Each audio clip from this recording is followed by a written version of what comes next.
আসসালামু আলাইকুম guys, welcome back to my channel. বন্ধুরা, আমি যাচ্ছি আজকে কলকাতা এয়ারপোর্টেতে। আমার মামা বাইরে চলে যাচ্ছে, তো সেই জন্য এয়ারপোর্টে দিতে যাচ্ছি। আমি গাড়ির ভেতর ঘুমিয়ে পড়েছিলাম, কারণ আমরা বাড়িতে খুবই ভোরে বার হয়েছি। আর আমার চোখ মুখের হাল দেখতেই পাচ্ছ বন্ধুরা। আমি কেবলই ঘুম থেকে উঠলাম, আর বাইরের ওয়েদারটা নরম ছিল বলে দেখতে খুবই ভালো লাগছিল। আর সকালে চা পানি খাওয়ার জন্য আমরা একটা দোকানের সামনে দাঁড়ালাম। আর চা পানি খাওয়ার পর আমি রাস্তার দিকে একটু দাঁড়ালাম, আর দেখতেই পাচ্ছ গাড়ি ঘোড়া তেমন একটা চলছে না, খুবই ফাঁকা রাস্তা। আর চা খাবার পর মামা এখানে দাঁড়িয়ে কথা বলছে। গাড়ি আবার ছাড়বে শুনে আমি আবার তাড়াতাড়ি করে পিছনের সিটের দিকে উঠে পড়লাম, আর বাইরের দিকটা আবার দেখতে লাগলাম।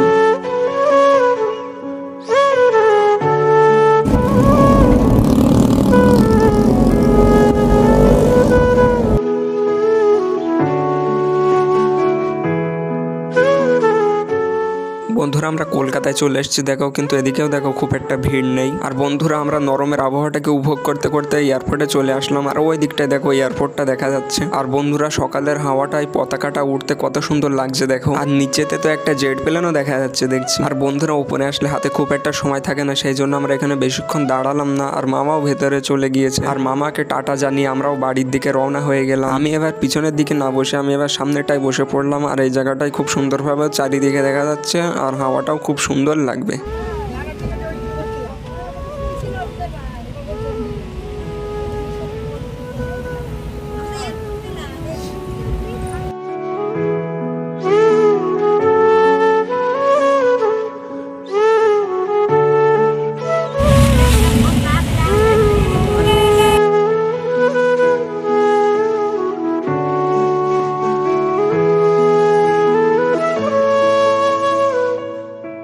বন্ধুরা, আমরা এখন বিরোহী হোটেলের সামনে। আর আমার এখনো পর্যন্ত কোনো খিদে লাগেনি, সেই জন্য আমি গাড়িতেই বসে রয়েছি। তো আমরা এখানে 5-10 মিনিট দাঁড়িয়ে আবার রওনা হয়ে গেলাম বাড়ির দিকে।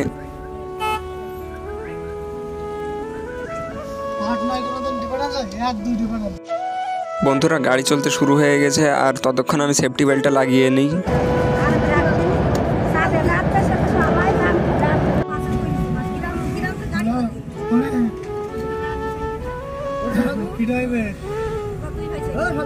তো বন্ধুরা, অনেকক্ষণ গাড়িতে বসে থাকার পর আমরা বাড়ির কাছে চলে আসলাম।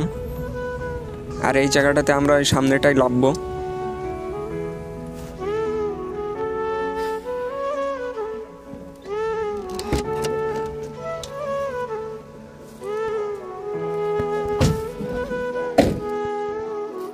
তো বন্ধুরা, ফাইনালি আমি বাড়ি চলে আসলাম। আর আজকের ভিডিওটা ছিল এয়ারপোর্ট যাওয়া নিয়ে। তো আজকের ভিডিওটা এই পর্যন্তই। আর আজকের ভিডিওটা কেমন লাগলো অবশ্যই কমেন্ট করে জানাবে। তো বন্ধুরা, ভালো থেকো, সুস্থ থেকো, আর অন্য ভ্লগের জন্য অপেক্ষা করো।